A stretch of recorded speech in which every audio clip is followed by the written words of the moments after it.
Hello বন্ধুরা, নমস্কার। আরও একবার তোমাদের সকলকে জানাই অনেক অনেক স্বাগত।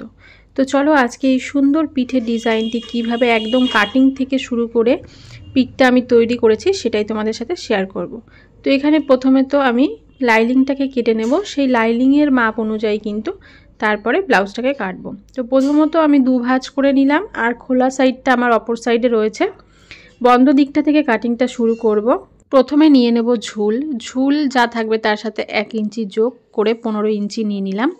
আর এখানে এই বরাবর কিন্তু পুটের মাপ হবে। পুট নিয়ে নিলাম 6 ইঞ্চি, আর হাফ ইঞ্চি বাড়িয়ে কিন্তু 6.5 ইঞ্চিতে নিয়ে নেব আরমোলের জন্য। আর আরমোলের দাগ যেখানে শেষ হচ্ছে বা মোহরা, সেখানে কিন্তু নিয়ে নেব ছাতি যা থাকছে তার 4 ভাগের 1 ভাগ। তো এখানে তোমাদের ছাতি কাস্টমারের যা থাকবে তার 1 ভাগ নিয়ে আরও 1.5 ইঞ্চি বা 2 ইঞ্চি এক্সট্রা নিয়ে নেবে। তারপরে এখানে আমি গলা কিন্তু 2.5 ইঞ্চিতে কাটিং করব। আর এখান থেকে মোটামুটি লেন্থটা একটু ডিপ হবে, মোটামুটি 10.5 ইঞ্চি লেন্থ নিয়েছি, আর নিচেও 2.5 ইঞ্চি নিয়ে নিলাম। এবার একটা বক্সের মতো করে এটা 4 কোণা শেপ দিয়ে দেব। তো এখানে তোমাদের কাস্টমার যদি ডিপ আরও চায় সেইভাবে তোমরা নিয়ে নেবে। এবার চলে আসলাম পেটের মাপে। পেট যা থাকবে তাকেও 4 ভাগের 1 ভাগ নিতে হবে, আর ট্যাকিনের জন্য 1, আর 1.5 ইঞ্চি আরও এক্সট্রা নিতে হবে সেলাই মার্জিনের জন্য, ছোট বড় করা যায় তার জন্য। এখানে 1.5 ইঞ্চি একটা শেপ দিয়ে দিচ্ছি, রাউন্ড করে এইভাবে শেপ দিয়ে হালকা একটুখানি ডাউন এইভাবে দিয়ে দিতে হবে। এবার এখানে আমরা 2 সুত মতো এইভাবে ডাউন দিয়ে দেবো, এতে কিন্তু ব্লাউজের ফিনিশিংটা খুব সুন্দর আসবে। আর তারপরে কিন্তু এটা কাটিং করে নেব। তো বন্ধুরা, তোমরা যারা প্রথম থেকে সেলাই শিখতে চাইছো তাদের জন্য কিন্তু আমি একদম প্রথম থেকে ক্লাস রেখেছি। ইঞ্চি টেপের মাপ থেকে শুরু করে সমস্ত রকম কাটিং সেলাইয়ের ভিডিও তোমরা যারা এখনও দেখোনি তারা কিন্তু আমার চ্যানেলটাকে গিয়ে ভিজিট করে দেখে নিতে পারো। আর এখানে দেখো আমার কিন্তু কাটিং কমপ্লিট হয়ে গেছে। তো ঠিক এই মাপ করেই কিন্তু আমরা যে মেন ফেব্রিকটা সেটা কাটিং করে নিয়েছি, আর তারপরে চলে এসেছি কিন্তু সেলাই করতে। তো প্রথমে লাইনিংয়ের সাথে কিন্তু এইভাবে ব্লাউজের যে মেন কাপড়টা সেটাকে এইভাবে রেখে আমি প্রথমে আটকে নেব।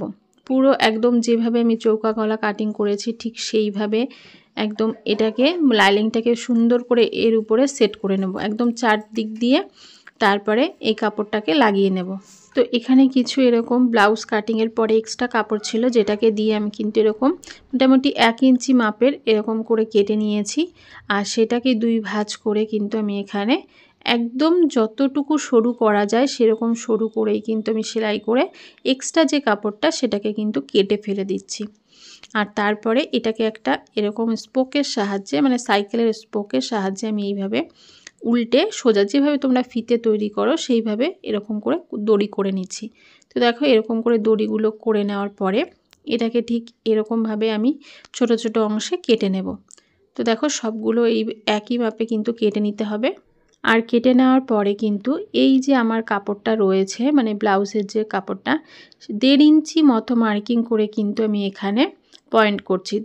যদি কাস্টমার বা তোমাদের যদি মনে হয় যে তোমরা আরও ফাঁকা ফাঁকা ফিতেটা করবে, তাহলে সেখানে তোমরা 2 ইঞ্চি মানে ডিস্টেন্সে কিন্তু এখানে পয়েন্টগুলো করতে পারো। তো এবার দেখো এখানে আমি এই সাইডেও এইভাবে সেমভাবে কিন্তু আমি পয়েন্ট করে নিচ্ছি, যাতে আমার দুটো সাইডের মানে ফিতের বরাবরটা একই রকম থাকে। এবার দেখো দুদিকেই কিন্তু আমার পয়েন্টগুলো করা একেবারে কমপ্লিট হয়ে গেছে। এবার এই যে ফিতেগুলো আমি করেছিলাম এগুলোকে কিন্তু এরকম 2 ভাঁজ করে আমি এখানে আগে জয়েন্ট করে নেব। তাহলে কি হবে বলো তো, আমরা পরে আমাদের এটা কোনো রকম সমস্যা হবে না। তো এখানে দেখো আমি এইভাবে কিন্তু আগে সব কটা জায়গায় আমি একটু ছোট ছোট ঘর করছি। তোমরা চাইলে এটাকে মানে বড় বড় একটু করতে পারো, কোনো সমস্যা নেই। তো আমি একটু ছোট ছোটই রাখছি, যার কারণে আমি মানে আরেকটু কেটে ফেলে দিচ্ছি। তো এইভাবে টোটাল সবগুলোকে কিন্তু আমরা 2 সাইডেই আটকে নেব, এরকম 2 ভাঁজ করে। দেখতেই পাচ্ছ, তোমাদের একটু জুম করে দেখানোর চেষ্টা করছি। পুরো যে কটা পয়েন্ট আমি করেছি সব কটা পয়েন্টেই কিন্তু এইভাবে আমি আটকে নেব। এবার এখানে এক্সট্রা দেখো এই বেরিয়ে আছে, আমি এগুলোকে একদম কেটে কিন্তু মানে পরিষ্কার করে নিলাম। এই সাইডেও সেম আমি লাগিয়ে নেব। তো দেখো দুদিকেই কিন্তু আমার লাগানো পুরোপুরি কমপ্লিট হয়ে গেছে। এবার আমি পিঠে কিন্তু পাইপিং দিয়ে দেব। তোমরা যদি এখানে পাইপিংটা না দাও, তোমরা স্কিপ করে এখানে যে মানে পট্টি লাগায় সেটাও লাগাতে পারো।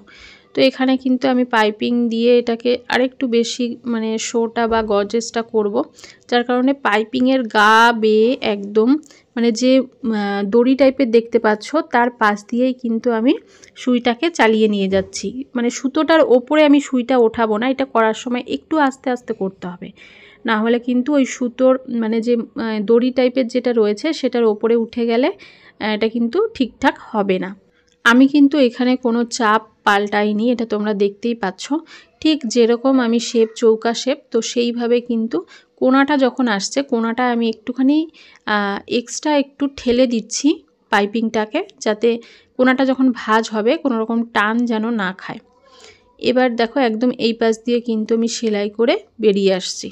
তো বন্ধুরা, তোমরা কে কোথা থেকে আমার ভিডিওটা দেখছো এটা আমাকে একটু কমেন্ট করে অবশ্যই কিন্তু জানিও। তো এখানে দেখো আমার যে কোনাগুলো বেরিয়েছে সেগুলোকে আমি এরকমভাবে কেটে দিচ্ছি, সেলাইটা যেন না কাটে। তো কাটার পরে আমি দেখো এইভাবে পাইপিংটাকে এইভাবে ভেতরের দিকে দিয়ে আমি কিন্তু একটা চাপ সেলাই দিয়ে দেব, যাতে পাইপিংটা সুন্দর করে বসে থাকে।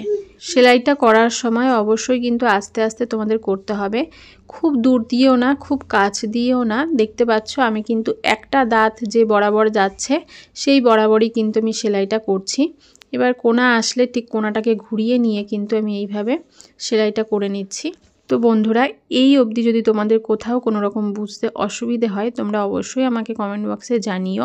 তো দেখো এবার কিন্তু ওটার পিঠটা রেডি হয়ে গেছে। এবার আমরা ফিতের জন্য কিছু কাপড় কেটে নিয়েছি, আর এটাকেও কিন্তু একটার সাথে একটা জয়েন্ট দিয়ে, যেহেতু আমাদের ফিতেটা অনেকটা বড় প্রয়োজন সেই কারণে কিন্তু জয়েন্ট করে করে এটাকে সেলাই করে ঠিক যেভাবে আমি প্রথম ফিতেটা তৈরি করেছিলাম সেইভাবেই কিন্তু করছি।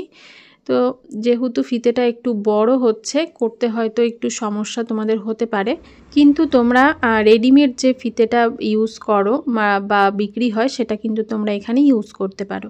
তো কথা বলতে বলতে দেখো এখানে কিন্তু আমাদের ফিতেটা রেডি হয়ে গেছে, আর দেখতেই পেলে আমি কিভাবে করছি। এইভাবেই কিন্তু তোমরা ফিতে একদম সহজভাবে তৈরি করা শিখে নিতে পারো। অনেকটা বড় কিন্তু দড়ির প্রয়োজন।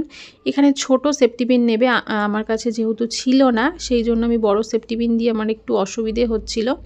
এইভাবে কিন্তু দুই সাইড দিয়ে তোমাদের প্রথমে ফিতেটাকে ভরে নিতে হবে, আর তারপরে ফিতেটাকে ক্রস টাইপের কিন্তু ডিজাইনটা করব আমি, সেই কারণে দুই দিকের ফিতেটাই কিন্তু সমান বরাবর রাখবে, মানে দুভাঁজ করে নিয়ে কিন্তু সমান রাখবে। এবার একটা দিক দেখতে পাচ্ছ আমি ক্রসটা কিভাবে করছি, একটা ফিতেকে এই দিক থেকে ভরবো, আরেকটা ফিতেরকে কিন্তু এই সাইড থেকে ভরবো। এইভাবেই কিন্তু দু সাইড থেকে তোমাদের ক্রসগুলোকে করতে হবে।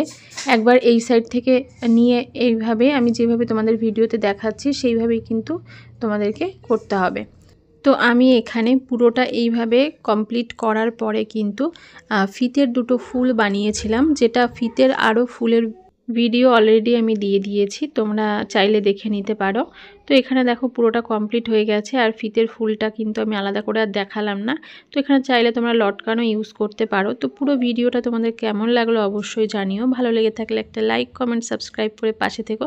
দেখা হচ্ছে পরের ভিডিওতে। ভালো থেকো বন্ধুরা, টাটা।